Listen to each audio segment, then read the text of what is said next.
Oi, pessoal, tudo bem? Continuando nossos estudos sobre substantivos, vamos falar hoje sobre as flexões que um substantivo pode ter. Mas o que é flexão? Flexão é o processo a partir do qual se obtém uma mudança na forma de uma palavra variável, para expressar ou gênero, ou número, ou modo, ou tempo, ou grau, ou pessoa, ou voz. Mas como que uma flexão vai fazer isso? Essa flexão, ela é feita através de algumas partículas, algumas partes de uma palavra. Ela é marcada ou expressa através de desinências ou sufixos. É assim que uma flexão se comporta. Bom, nos substantivos, nós temos 3 tipos de flexões. É uma palavra que varia de acordo com 3 tipos de flexões: o gênero, o número e o grau. Vamos falar sobre gênero. O gênero pode ser num substantivo, no português, masculino, que é um substantivo que requer o artigo o ou um, ou os pronomes adjetivos masculinos, ou ele pode ser do gênero feminino, que é um substantivo que requer os artigos a ou uma e os pronomes adjetivos femininos. Então, por exemplo, um substantivo masculino, menino, e um feminino, menina. A gente fala o menino, a menina. Assim que a gente marca. Bom, existem algumas classes para a gente classificar os gêneros.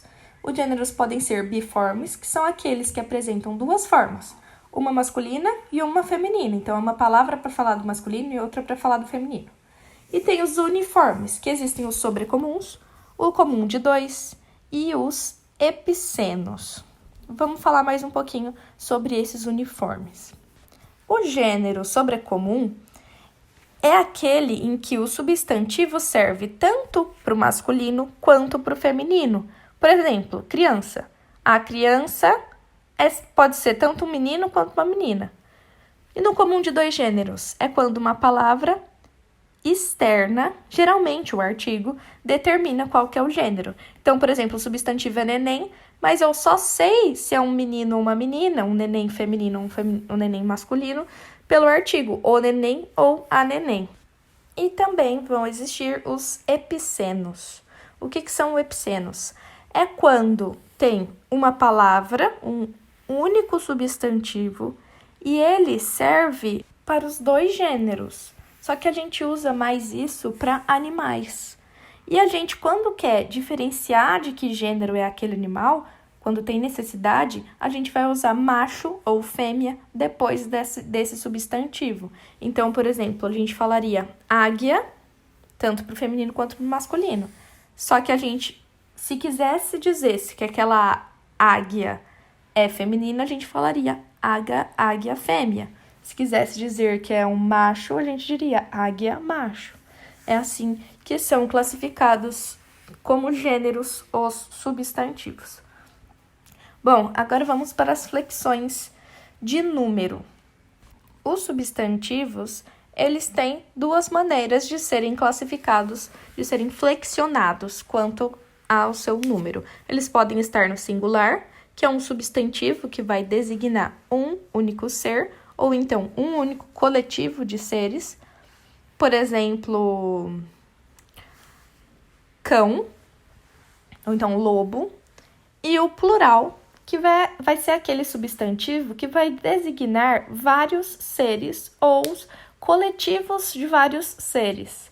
Por exemplo, lobos, pães, formas, enfim, por aí vai. Qualquer substantivo que falar de mais de um ser.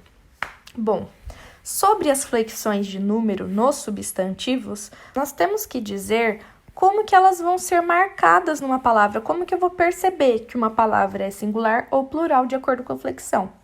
Bom, no singular, as palavras, os substantivos, não vão ser marcados. Já no plural, quando um substantivo terminar em vogal ou ditongo, eu adiciono um S. Por exemplo, mala, malas. Agora, quando um substantivo que terminar em M, eu vou trocar este M por um N e adicionar um S ao final. Então, por exemplo, na palavra singular item, que termina com M, o plural dela, a gente troca o M pelo NS e fica itens. Beleza.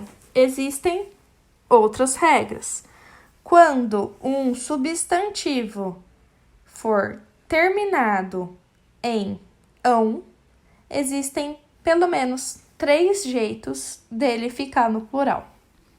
O ão pode se transformar em ões, pode se transformar em ães ou pode se transformar em ões. Quando a gente sabe quando a gente vai transformar o ão em cada um desses itens? Bom, a gente tem algumas dicas. O ão, quando muda para ões, muitas vezes é porque há um aumentativo ali trabalhando. Já o ão, quando muda para ãos, geralmente é uma palavra paroxítona. Há alguns outros substantivos que admitem mais de uma forma, então alguns que vão poder ser expressos de mais de um jeito. Por exemplo, anão pode ser anãos ou anões. Bom, e sobre os substantivos compostos? Bom, e quanto aos substantivos compostos, quando a gente for passar eles para o plural, a gente vai ter que analisar algumas coisas. Por exemplo, se as palavras não tiverem hífen entre elas, o segundo radical vai para o plural. Se houver hífen, quando há preposição ligando os radicais ou quando o segundo dos dois substantivos funciona como um especificador com uma finalidade ou um tipo, apenas o primeiro vai para o plural. Então, por exemplo, pé de moleque fica pés de moleque. Já quando há hífen, mas quando o primeiro dos dois radicais é um verbo ou uma palavra invariável, apenas o segundo radical vai para o plural. Por exemplo, abaixo assinado, abaixo assinados.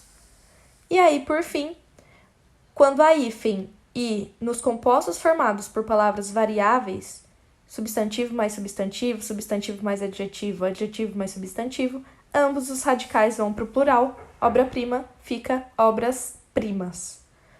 Bom, e sobre o grau? A gente pode expressar o grau de 3 maneiras: o normal, o diminutivo e o aumentativo. Menina, menininha, meninona. E há 2 processos para formar o grau no português. Então, há o processo sintético, que é quando a gente usa sufixos para expressar, por exemplo, inho, ona, ico, ão.